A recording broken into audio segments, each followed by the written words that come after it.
Hello, beautiful people. The YouTube Studio app has been begging me to use the YouTube Create app to edit my videos on the fly, which brings me to a total of 3 apps I need to be a YouTube creator. I mean, usually I edit at home on my desktop computer, but I have learned something from 2 years of content creation now, that whenever one of these apps begs you to use one of their features, it usually goes both ways. That being said, like when TikTok started begging people to post photos and not just videos, photos were being pushed in front of everyone, and the text thing too. And when they were begging people to do stitches got pushed in front of everyone, and yada. Oh, and when YouTube introduced shorts and asked people to do shorts still kind of get pushed in front of everyone. So I'm hoping if I just jump on this early, it'll just get pushed to prove that the feature works. That's kind of the theory I'm running on. So this is going to be the third kind of podcast that is starting now this year. And I'm going to call it Truck Stop Talk. What am I going to talk about? Well, I was just listening to MCR, My Chemical Romance. That's not a good, fun topic. I finished the first act of the Yellow King audiobook. And it's really fun because there's a famous eldritch horror that I've been hearing about. But yet the eldritch horror seems like, oh no, people who are neurodivergent exist, and also you have OCD. Because the first scene of Act 1 was this guy, he had hit his head. And after the incident, he thought it was so crazy that there was a guy that had no ambitions beyond being really good at being an armorer. Yet it was totally normal for him to be friends with this old ass fuck who was so obsessed with scamming people out of money and building a secret army to build wealth and power and shit.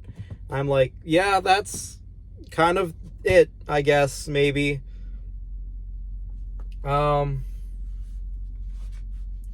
Anyways, back to the OCD thing. OCD, if you don't know, actually has 2 parts. There's the obsession and the compulsion. So the obsession is now defined as intrusive thoughts. Those thoughts that say, hey, if you just swerved left while you're driving, you could edit all right now. And it's like, obviously you don't want to do that.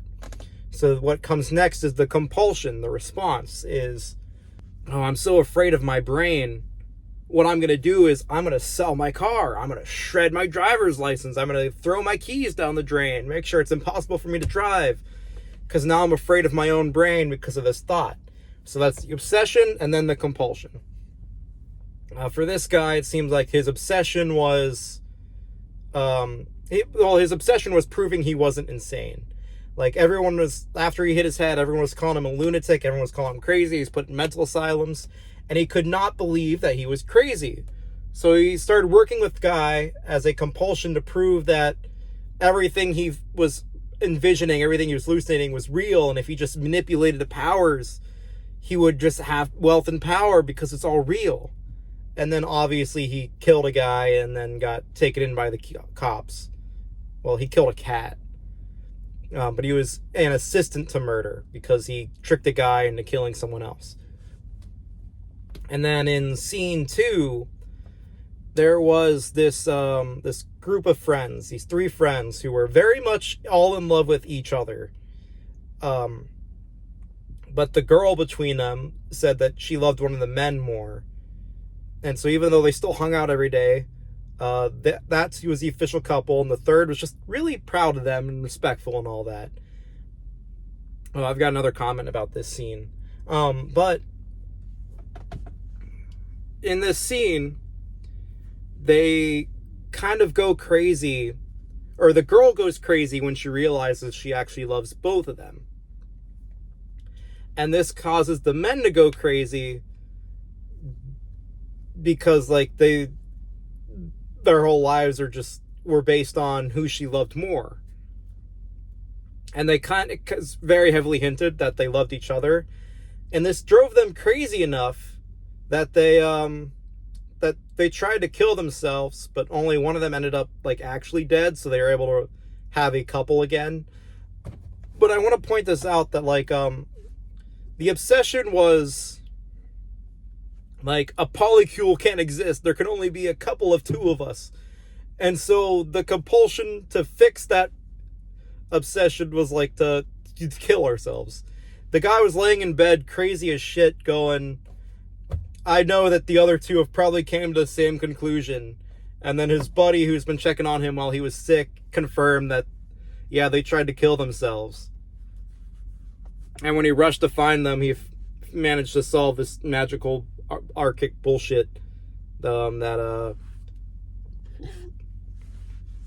brought the girl back to life.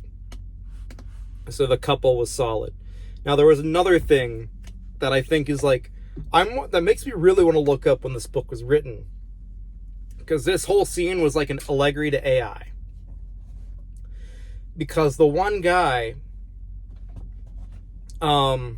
he found an alchemical solution that when he dipped a living thing inside of it, like plant or animal, it got encrusted, like got petrified with like glowing veins and all that. He was like, I can't let this get out. It'll put sculptors out of business. But I'm going to use it for my own art.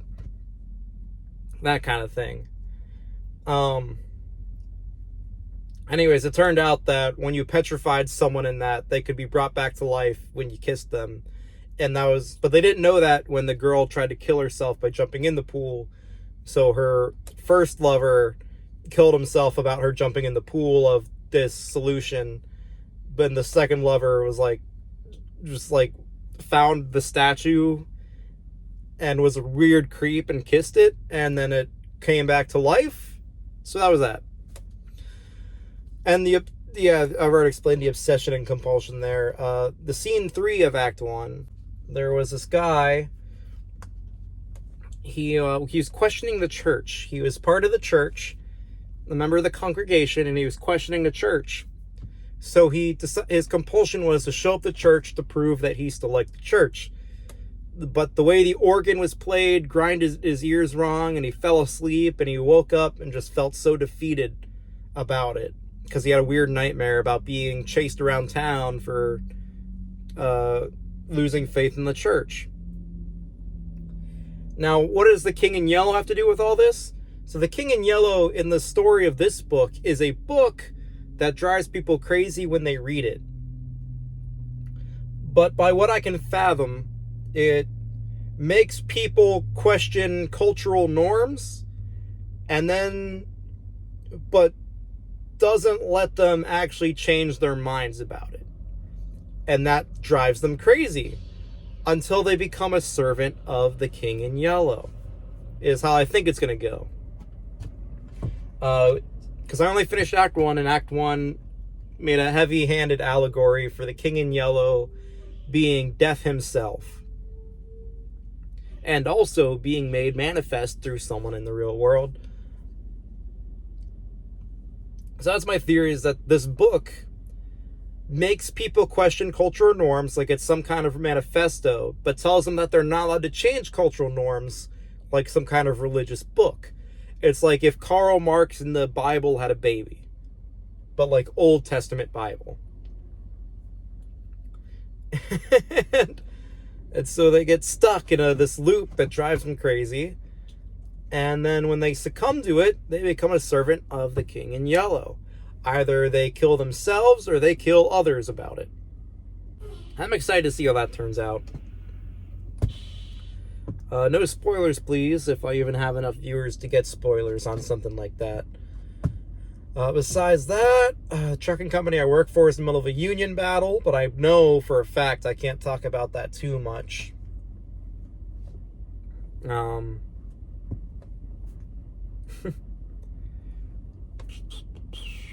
Not actually at a truck stop right now. I'm waiting to get a door at a yard. You know, how that process works is we show up, and they tell us that they don't have anywhere for us to be, even though I was scheduled to be here at this time. And so I give them a phone number to call, and I just sit on my ass waiting to get called to go somewhere about it. I'm not going to show you the yard because I don't want to dox myself. You guys can keep looking at my pretty face, my beard I'm growing out, my long hair. Let's see, what else is going on? What's in the political world right now?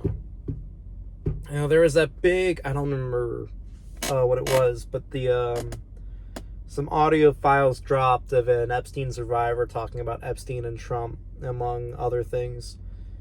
I would talk about that more, but I haven't listened to it yet, nor knew the name of the guy. Renee Good was killed last week.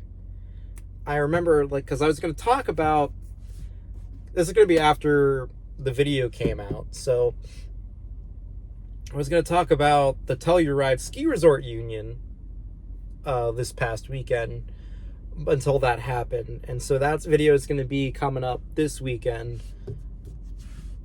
That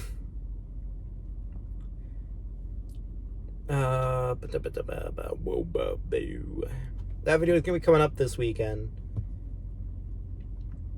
I highly recommend you go listen to it or watch it or whatever you do to my videos, along with episode 2 of Piece of My Mind. Ad read? No, not an ad read. Episode 2 of Piece of My Mind. And I really don't think I've hit my stride yet, but I've already recorded episode 3. Its news is gonna be about 4 weeks outdated when it comes out. Excuse me. Gas station food.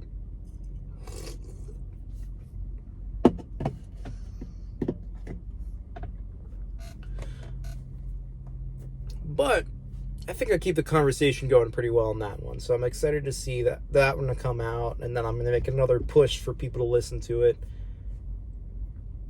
This upcoming weekend is the Lauren Eclipsed pre-release and official release of Magic Gathering. Me and my buddy, who do Dirt Poor Nerdy, are going to record an episode about that, but that should come out the week after this weekend, if we find time to record. So there's that. I'm not sure what else I have to talk about. I gave you a lot of good news. They have the name of the guy that shot Renee Good. I also wish I remembered it, but I don't. That should be something I should do. I do know that Minnesota has been blocked from any way of investigating the shot, and DOJ wants them to investigate her wife instead, which is not how that should go. Even though we've have many testimonials saying that she was not an activist, and even a testimonial from her ex-husband saying that all she was doing was driving to pick her son up from school. So there's that. There's all that.